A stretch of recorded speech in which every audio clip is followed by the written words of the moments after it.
Hello, my name is Jen and welcome to my channel. In today's video, I'm going to be making some oatmeal peanut butter balls. First off, we have some rolled oats and I'm going to use about 3 cups. In this recipe, you don't have to do anything exact. I measure with my heart. That's what makes this a perfect recipe. I use about 3 cups of rolled oats and then about a quarter cup of some ground flaxseed. Again, measure with my heart. I will have the recipe at the end of this video and also in the description. I also use about 2 cups of peanut butter, creamy peanut butter. You can use any nut butter of your choice.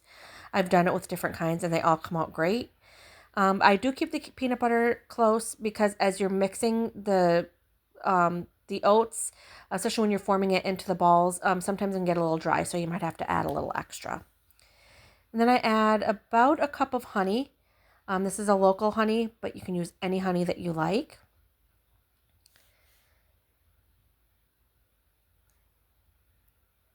And you could make more or less of this according to your needs. This is a pretty big batch.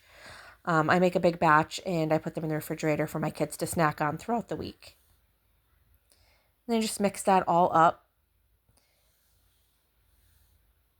and get it really good that you could form it into a ball consistency.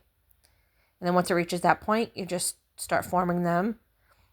About 1 inch, I do it in diameter, but again, you could do whatever you would like.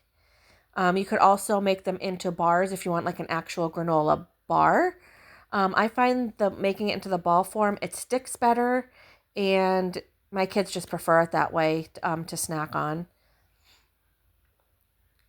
So I just make a bunch.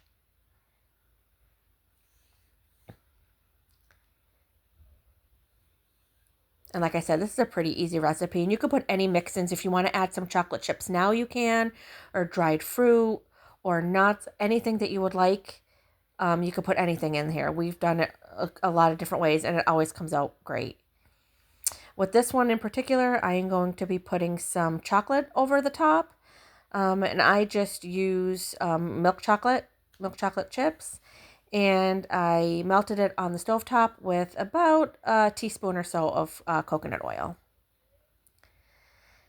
And then I just take it and just spoon some of the chocolate over the top, just to make it that little extra sweetness, to make it an extra little sweet treat for the kids. And they really like anything you put chocolate on is definitely a favorite.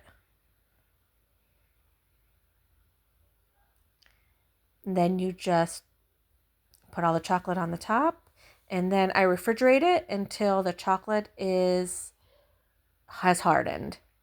And it's usually about 15-20 minutes or so. And then this is what it looks like when it comes out of the refrigerator. See, the chocolate is hardened up. And I put them in a bowl with some parchment paper, just so it helps in like them sticking together. And they're usually pretty good, but I always just throw some in there just to keep them all nice and not stuck together. And I just throw them all in a bowl with a lid, and we snack on them all week long. Thank you so much for watching, and I will see you in the next one.